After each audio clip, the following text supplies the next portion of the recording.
বেশি স্বপ্নটা সত্যি হয়েছে এবং সেটা এত বছরের লড়াই, মানে নট মানে অনলি মি, আমাদের অনেক অনেক লক্ষ লক্ষ যারা কর্মীরা রয়েছেন সবাই একসাথে মিলে অনেক পরিশ্রমের ফল। স্বপ্ন সত্যি হয়েছে।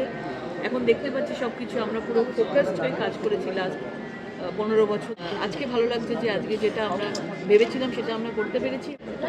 অনেকের অনেক ভাবনা চিন্তা রয়েছে যেভাবে কাজ হতো, অনেকেই আশা করছেন স্বাধীনভাবে কাজ করতে পারবেন এবং দায়িত্ব আমরা যতটুকু শুনেছি আপনি রুগীরা মানে যে কজন আছেন ইন্ডাস্ট্রি তাদের ওপর কী বলবেন সেটা নিয়ে?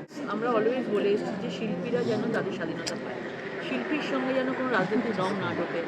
আমি 2014তেও বলেছিলাম এবং সেটাই সত্যি হতে চলেছে। প্রত্যেকটা শিল্পী যাতে কাজ পায়, কোনো ব্যান করে দেওয়া, কোনো পার্টিকে নিয়ে কিছু কথা বলছে বা তার জন্য তাকে কোনো কিছুতে আমাদের কাছের লোক হতে হবে, এই ধরনের কারণে যেন কিছু যেন না থাকে।